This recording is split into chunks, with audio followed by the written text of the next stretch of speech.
Nathan teed it up nicely about telling a story, and that's what I'm going to do here today now, just to bring it back to basics. Dingle, you can see the red spot up here, that's where Terry is. Slieve Russell, that's where we are in Ireland. And Dingle is on the southwest coast here, the red spot there. They wear red in West Kerry for the football.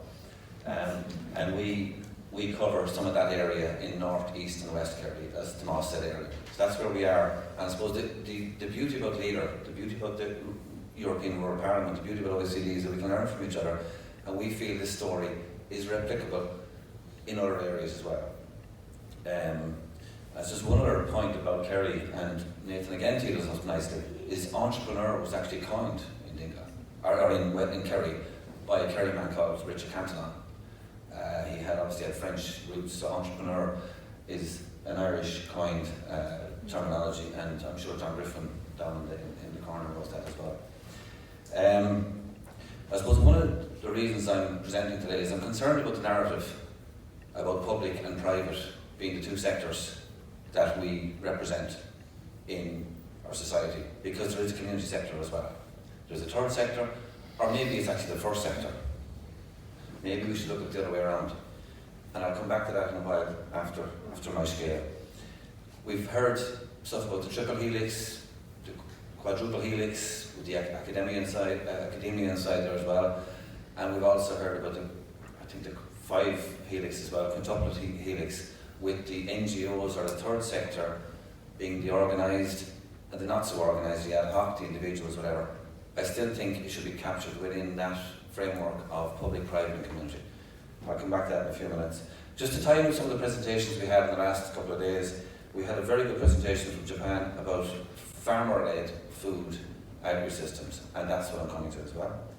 We talked about sustainability around people, profit and planet, and believe it or not, Kerry Group talk about that as well, and they're moving their model to that.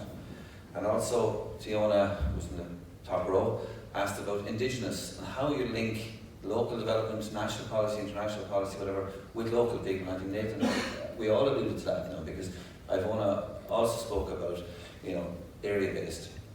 And in this, Dingle is a Gaeltacht area, speaking Irish, some of it, not all of it, but it's a very inclusive area now. A lot of people move to that area because of its attractiveness around tourism, its attractiveness about culture, scenery, all that sort of stuff.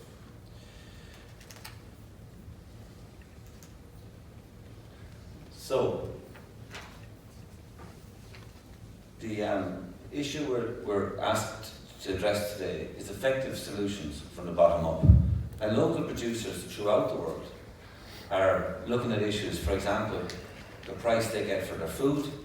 We're trying to shorten the supply chains, so to make it more environmental friendly, quality, but there's a lot more besides that. There's about succession, making the area sustainable as well, economically sustainable, as well as environmentally sustainable. Pat O'Shea, I think it's important to put people where we work, is actually on our board, but a conversation we had, and again going back to some of we have conversations with people, we make ourselves available to people, that's what we in local development do, or anybody can do this. It's not that we're the only ones, but whether you're public sector, private sector, or community sector, you can have those conversations with people. He's a hill sheep farmer, and he had an idea for a food brand. Now, this happens all over the world, but we wanted to make it happen for Dingle. Dingle is a famous brand, I think, everybody knows about the Dingle Peninsula. Crochwaina it's called in Irish, it's an old Gaelic name. And we visited Ballymaloon Cookery School. Karina Allen, people might know, it's internationally famous cookery school. Training with quality as well, sustainability, organics, is all part of it. And she liked the idea and encouraged us to proceed with it. We researched other approaches, so the likes of Kilkenny Leader Partnership also have had food strategies as well. So we researched that and said, how can we learn from that?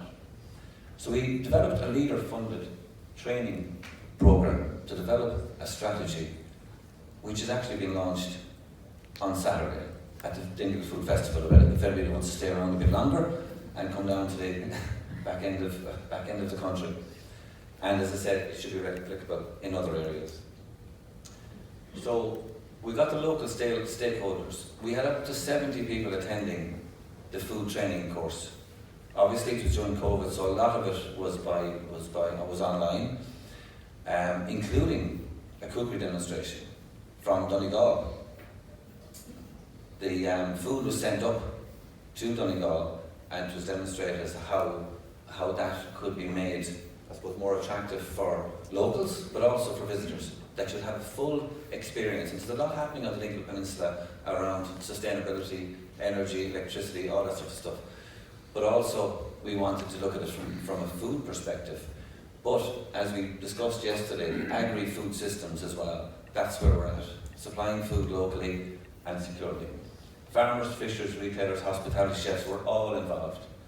We also got an advisory group to help steer it, not in a top-down way, but in an advisory way, so that they will be aware, inform what's happening, and be ready for what the outcomes of it now, because they will need to be engaged. So we had a local authority. It's great that John is here, and hopefully he'll be there on Saturday. They're responsible for tourism, but also Fáilte Ireland, the enterprise, the local enterprise office, ourselves and leader. We had the agriculture, the IFA, the Irish Farmers Association. We had Education, Kerry, ETB, and the MTUs, the Munster Technological University. So we're all involved. There's a lot of people involved in an advisory capacity on this. But the locals then themselves, it generated a dynamic within the group of 70 that they formed, and we had external trainers doing this, but one of them was locally based as well. So we had that external expertise that was talked about yesterday at some of the presentations, but we also had a local animator, and I'll come back to that in a few minutes. It's really, really important. And they delivered a modular program over 12 months. And we'll be very interested in seeing how that, in the next programme potentially, could lead to cooperation projects throughout Europe, or maybe further afield. And it is aligned with government policies at all levels. Local, in Local Kerry County Council, regional, in the Southwest region, national, and Europe, because it's sustainable and all that. And as I said, it's been launched. That's the BIA Dingle, and we had Declan Fennell talking about food yesterday, agri-food systems yesterday. For BIA is the Irish for food, so BIA Dingle is the brand that's been launched. And the local people developed that themselves. There was a lot of debate about it, as you can imagine. So there's a bit of Irish, but I hope, for people who aren't familiar with Irish, it's probably easy to pronounce, is it? BIA Dingle, yeah. And you can see there, place, heritage, quality and sustainability are the pillars of it. So going back to my first introductory part, we look at the public or the statutory sector. And we have department officials here, we have policy makers here, that's really important, and it's delivery on the ground. We have the private sector, and there can be overlap in these. For example, public-private partnerships. So they work together. The more they work together, obviously, the better. As Minister Humphrey said yesterday, we need collaboration, cooperation, all that. But we also have the community sector. And it's really important. So, for example, if you had a Tidy Towns group, a lot of those developed from voluntary activity. But in fairness, they're supported by the local authorities and by government departments. And they also, the Chambers of Commerce and the businesses. If you see Killarney on a Saturday morning, they're out there at probably 6 or 7 o'clock, and it's the councils, the trade, the hospitality trade, and the volunteers all working together. And that's where I think we've lost that narrative about this community sector, because we all live in communities. We probably are all volunteers. I won't ask people to stand up and on, but everybody, to some extent, either is a volunteer or should volunteer. Okay.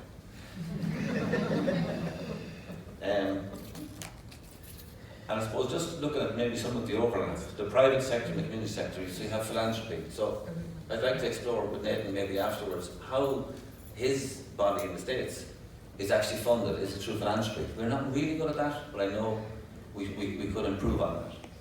Public and community, we're funded largely by the community, by the public sector, but we're largely a community body. And I think that's where we sit as local development partnerships. Again, it's my own view. Other people might have a different way of looking at this. I just want to raise a few questions, and hopefully we'll have discussion afterwards. But going back to a point that was made earlier, and I've only made this earlier, we need animation and capacity building to be resourced. How it's resourced largely in Ireland at the moment is through the public sector, and rightly so, because we deliver a lot of services that are needed by people, needed by the state, but we cooperate with the other. Generally, our companies have public sector on our boards, we have private sector, we have the chambers, the farmers, or the unions, or the employers on our boards, and we also have community representation on our board. So that's, I suppose, my big message. Gabriel, I think, is in the audience, sometimes uses the analogy of a train, so that we're funded, and it's not just us, I'm talking about the community sector, we're funded to deliver services that are needed by the community. I won't mention core funding, Paul, but I did, sorry. But we're contracted for delivery there, and I suppose that's what I want to finish up with, that question, that we maybe change the narrative, change the thinking. It's not reinventing it. This is a theory that's well grounded over the last 30, 40 years, but I just think we need to rethink it, restate it, and re-explore it. Thank you very much, Veronica.